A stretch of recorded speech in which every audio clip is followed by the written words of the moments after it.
था कि हिंदुस्तान के अंदर 11.8% करीब 12 बच्चे लूज होते हैं और करप्शन इंडेक्स में कहाँ है, 76वां नंबर है उसका। आप जापान को देखिए, जापान का करप्शन में नंबर है 10, मतलब वो सबसे कम करप्ट देशों में उसका नाम है और कैश जो है वहां पर देश से करीब करीब दुगना है। तो ये कहना कि कैश ज्यादा है इसलिए ये भ्रष्टाचार ज्यादा है, ये देश पूरी दुनिया के आंकड़े आप देख लीजिए, कोई संबंध नहीं। दूसरी तरफ आप देखिए रक्षा है, इससे भी ज्यादा करप्शन में है वो, उस वहां पे भी इतना ही कैश यूज होता है जितना करीब करीब इस देश में। तो कहने का मतलब ये है कि ये कहना कि करप्शन और भ्रष्टाचार और कैश का कुछ संबंध है, ये बिल्कुल गलत है। ये पूरी दुनिया के आंकड़े ये दिखाते हैं कि उसका संबंध इससे है कि देश के अंदर आपने वो सुविधाएं पैदा की हैं, लोगों को दी हैं, जिससे वो उनको कम कैश यूज करना पड़े। तो वो सुविधाएं नहीं हैं तो ज्यादा कैश यूज होगा ही होगा। उसके बारे में हम थोड़ा आगे बात करें। मैं थोड़ा जल्दी जा रहा हूँ तो मुझे रोकिएगा, कोई सवाल होगा तो जरूर पूछिएगा।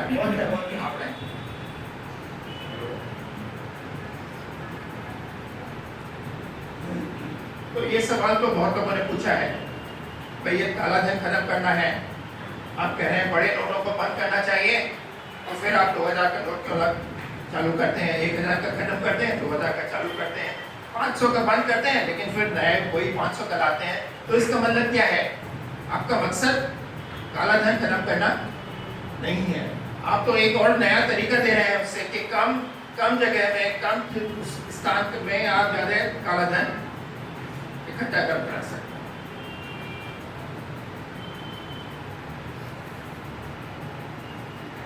मेरे ख्याल से ये भी हमको ख्याल में रखना चाहिए, प्रधानमंत्री कुछ भी कहते रहे 50 दिन बाद सब ठीक हो जाएगा। हकीकत ये है, ये जो आज जो कैश की हमको कमी दिख रही है, ये जनवरी में भी नहीं खत्म होने वाली है, फरवरी में भी नहीं खत्म होने वाली है, ये मार्च में भी शायद नहीं खत्म होगी। और उसका कारण ये है कि देश में नोट छापने की जो कैपेसिटी है उसके अनुसार कम से कम 6 महीने लगेंगे उन नोटों को बदलने के लिए। तो प्रधानमंत्री कुछ भी कहते रहे, कल शायद वो कुछ और कहेंगे, लेकिन उस समय नहीं फंसने का। ये बिल्कुल झूठ है कि कुछ दिन बाद ये समस्या जो है वो हल हो जाएगी या कम हो जाएगी। और ये भी याद रखिए, कागज नहीं है नोट छापने के लिए, इंपोर्ट करना पड़ेगा। इंक नहीं है नोट छापने के लिए, वो भी इंपोर्ट करनी पड़ेगी।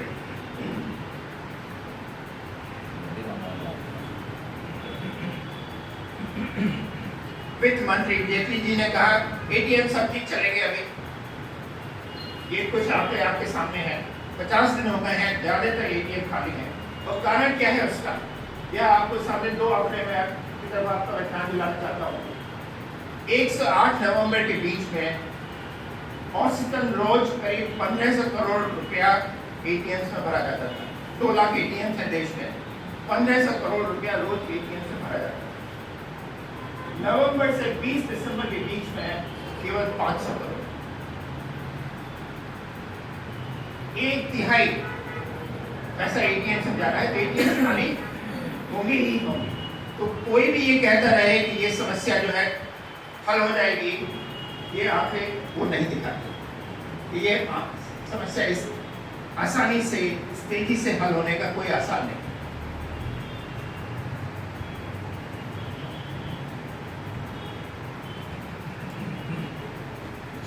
शुरू में ये भी बहुत जैसे ये नोटबंदी का ऐलान हुआ, ये कहा गया कि 2 लाख करोड़ 3 लाख करोड़ रुपया जो है वो खत्म हो जाएगा, काला धन 3 लाख करोड़ रुपया खत्म हो जाएगा।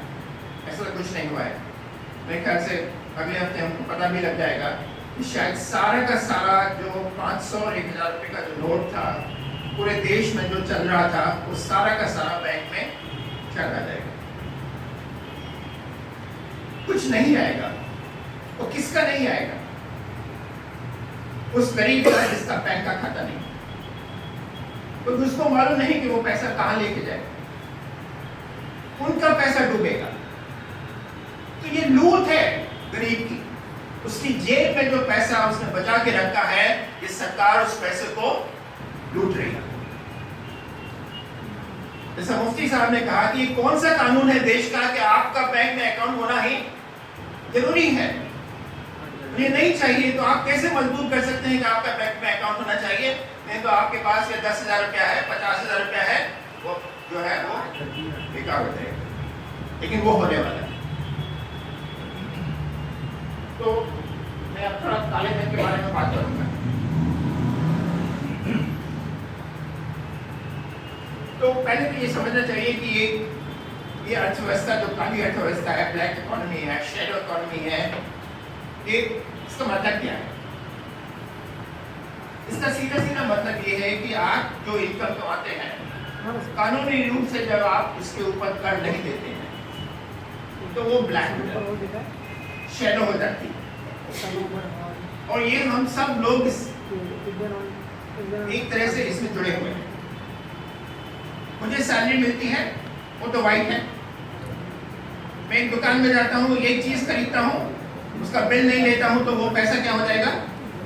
ब्लैक हो जाएगा। वो दुकानदार रेस्टोरेंट में जाके खाना खाता है रात को, बिल लेता है तो वो ब्लैक जो है वो वाइट हो जाएगा। राइट? तो ये हमको समझना चाहिए कि ये कहना कि ये ब्लैक है, ये वाइट है, ये समझ बिल्कुल गलत है। कि ये सर्कुलेशन है। जब वो एक जगह जाकर रुक जाता है तब कह सकते हैं कि ये बिल्कुल ब्लैक है। लेकिन रोजमर्रा के काम में इस देश के अंदर, और इस देश के अंदर ही नहीं पूरी दुनिया के अंदर इस तरह से चलन होता है। ऐसा तो नहीं है, कोई भी दुनिया का देश ऐसा नहीं है जहाँ कैश में काम नहीं होता है। फिर आप भिवंडी में बैठे हैं, बहुत सारे मजदूरों की क्या समस्या है? पीएफ नहीं कटता है, जमा नहीं होता है, ग्रेच्युटी नहीं मिलती है, वो सब पैसा जो बचाया जाता है वो ब्लैक बन जाता है। न्यूनतम वेतन नहीं दिया जाता है, वेतन कुछ कागज पे दिया जाता है, असल में कुछ होता है, वो सब ब्लैक हो जाता है। तो इस तरह से जो है ये पूरा ब्लैक इकोनॉमी जो है वो चल रहा है।